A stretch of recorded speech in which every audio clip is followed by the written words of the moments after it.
Yomi, Fabiyi and his so-called courts think that having 5 million Instagram followers or speaking big grammar, it doesn't work with God.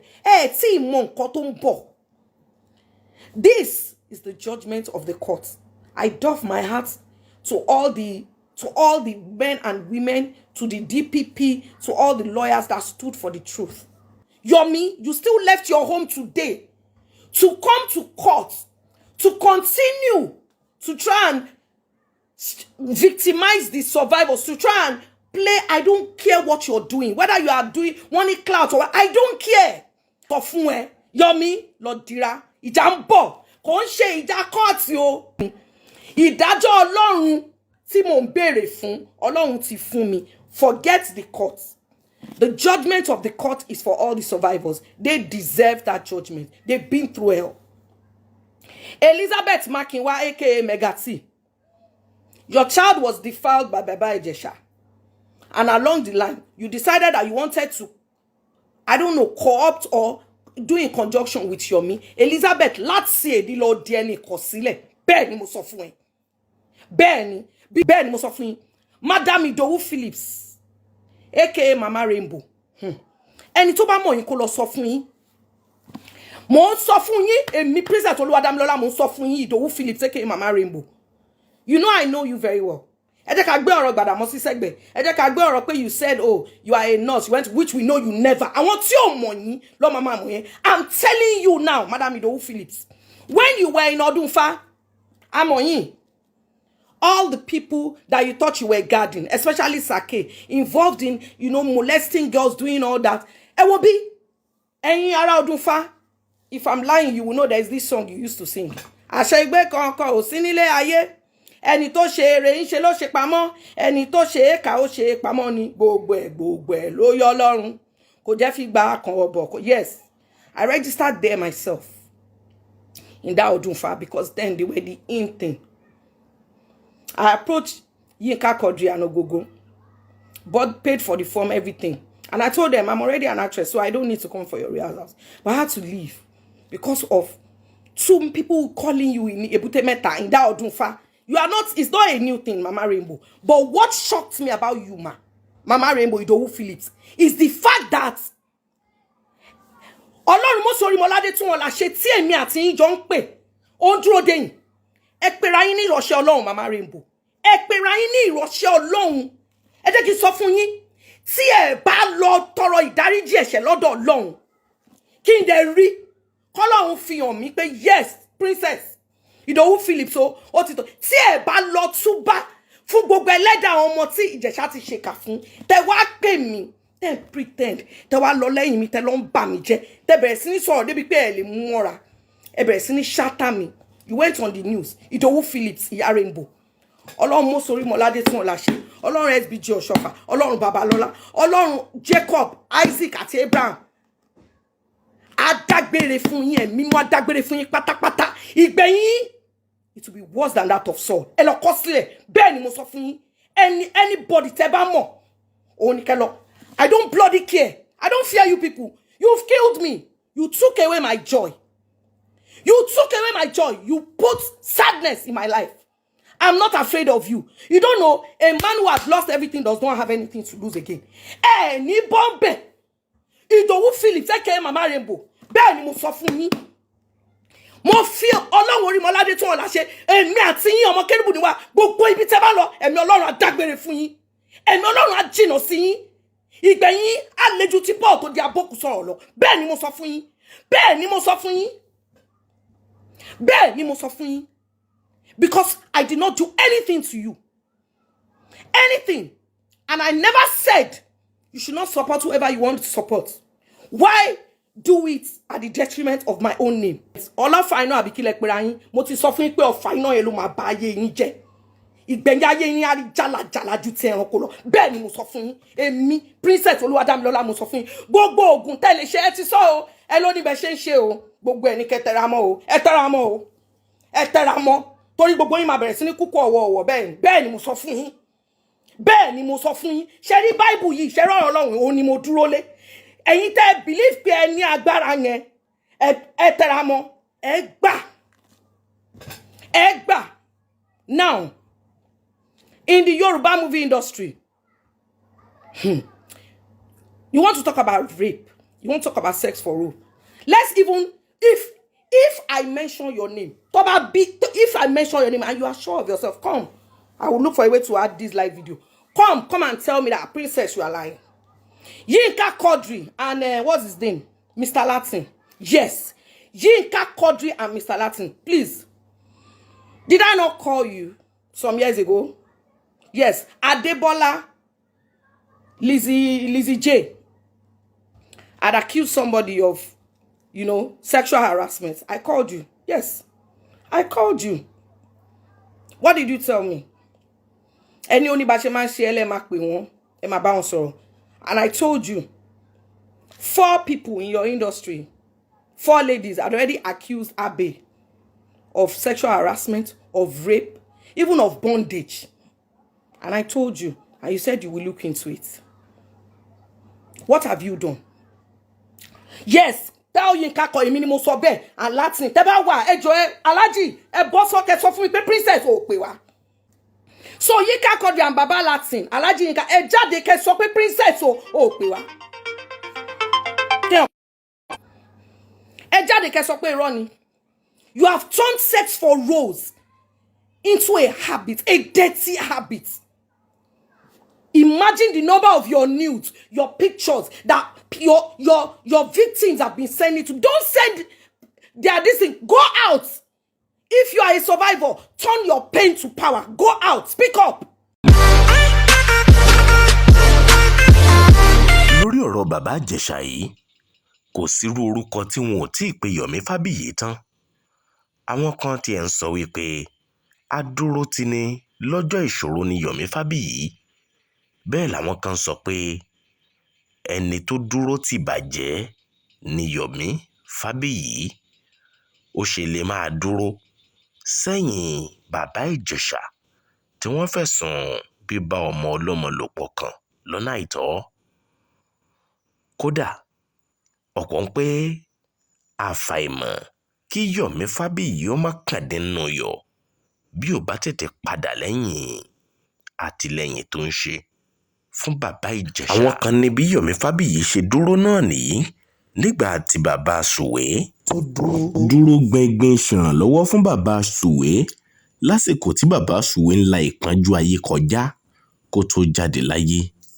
Lọ́wọ́ yìí ṣé ká má parọ́ tanra wa jẹ, ogun ti bẹ́ sílẹ̀ lágbolé tíátà lórí ọ̀rọ̀ bàbá Ijesha yìí, pàápàá jùlọ bí Yomi Fabiyi ṣe dìde dúró lórí ẹsẹ̀ rẹ̀ láti dúró gbẹngbẹng ṣe àtìlẹ́yìn pé kí ọ̀rẹ́ òun bàbá Ijesha tí wọ́n jọ jẹ́ òṣìṣẹ́ orí ìtàgé kó lè bá gba òmìnira dípò kíkọjá lọ sẹ́wọ̀n.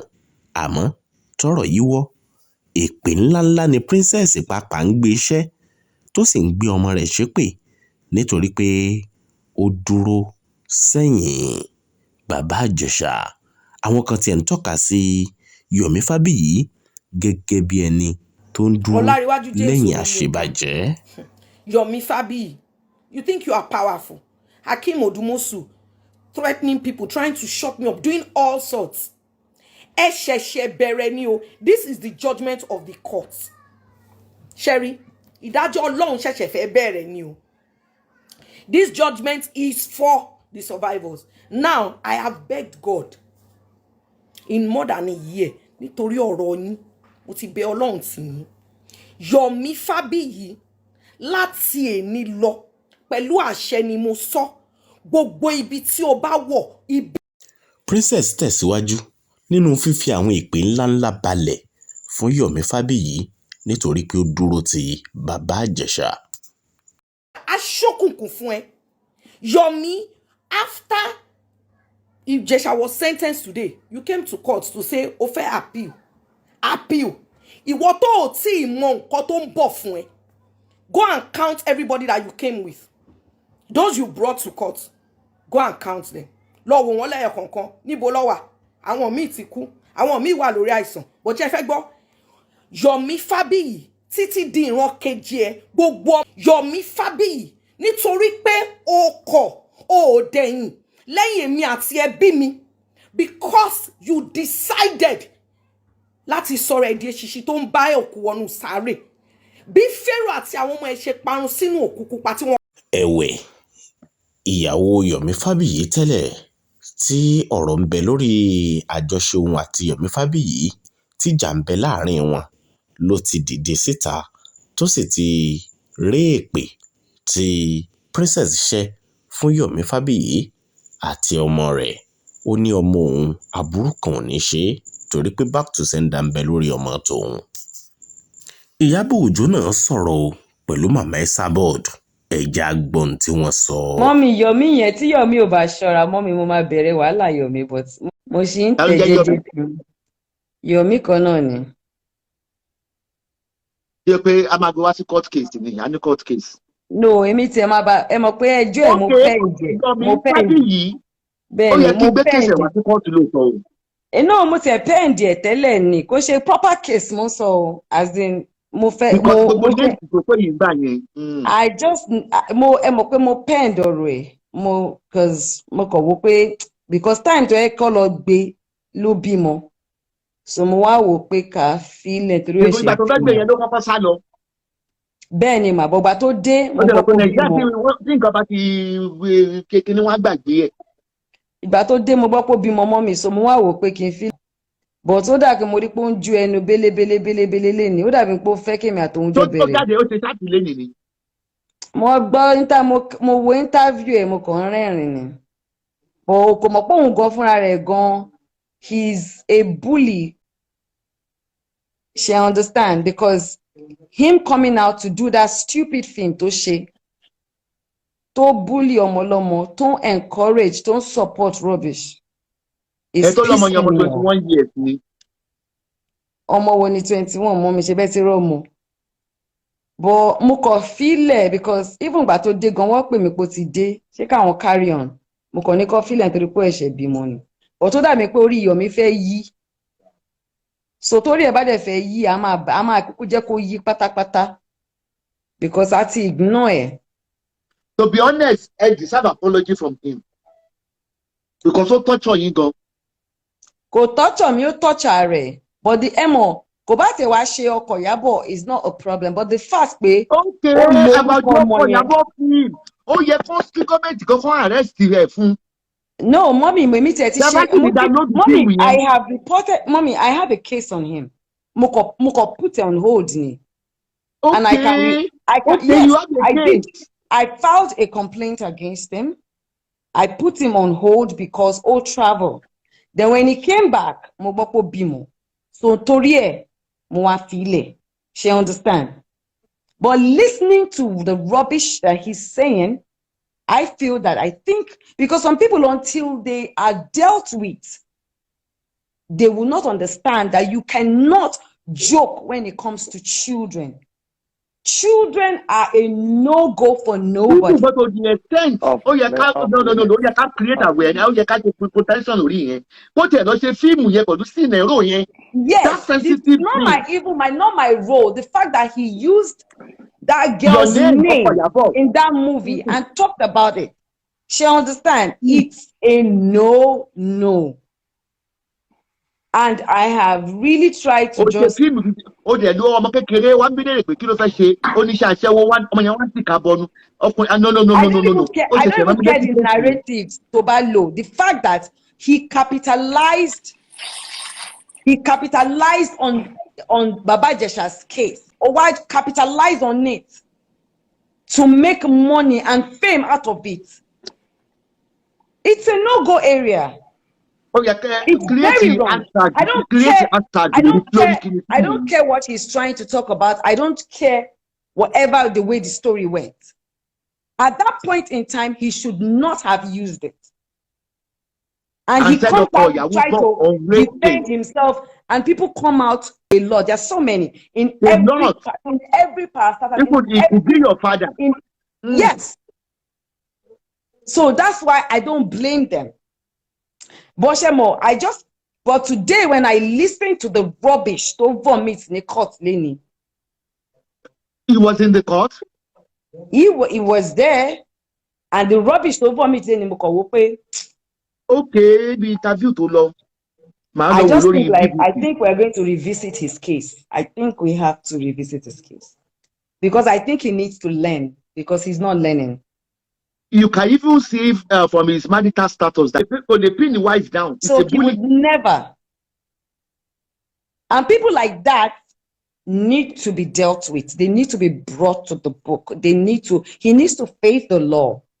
He needs to come to court and defend himself. Because I think are hearing you. I think when I go back to Nigeria, I might revisit his case. Because okay, you are talking now. Yomi ló jẹ́ ká release kíni video baba when he was saying there's no evidence. There's no evidence. So ohun tí tó bá evidence, káyé evidence. Òun ló báyé baba Ijesha dé. Òun ló ti baba Ijesha dé bí baba Ijesha wá yín.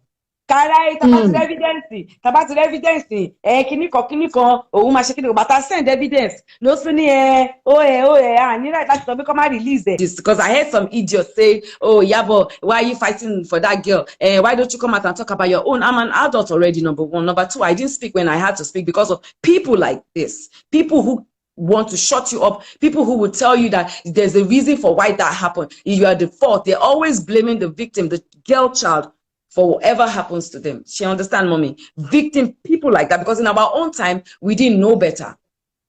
She understand, and there's no evidence. I don't have an evidence. Even if I call the name out today, there's no evidence, because evidence to what gone, I don't say why to my camera consider, I don't acting, I don't there. And the people like Yomi are the reason why a lot of people are so scared, a lot of children are so scared to come out. Because when they come out to speak, people talk in protest, táwọn èèyàn pariwo, aṣẹ́wó ni wọ́n, ìwọ parọ́ ni. So say to fẹ́ àwọn èèyàn fẹ́ sọ̀rọ̀ but wọ́n di jáde mọ́. The way they are. Mommy, my DM was filled up that period. People have to speak up. Mostly these things happen among very close family members. Our family members don't manage you. When I was first raised, it was a family member. But when you talk, my second person was somebody close to my family. The third person was also a family member. So she understand. So it's mine was a family member. And because you can't come out, because you come out and say, come on, shut up. Who said this? Who did that? Who did? I mean, even Shemo, the most shocking thing for me during that period was how some women came out and were defending and making excuses for this same person. It was so shocking. Especially your role models, all those in the Nollywood. Because no, Mom, Sherry, I come from that industry. But I will tell you that industry, there's a lot of mess that goes down there. A lot of mess. So it's a norm. She understand. There's a lot of mess that goes down there. Okay, when there's lots of mess that is going on within the Nollywood industry, is there any chapter that are taking care of that side? Mommy, when those that are supposed to take care of it are the main foundation of it, so how can it be taken care of? It can't be taken care of. It can't be taken care of. Do you remember in abroad, if you want to act or be a backup for the Hollywood, you have to go through an agency. You don't come directly to those days big actors and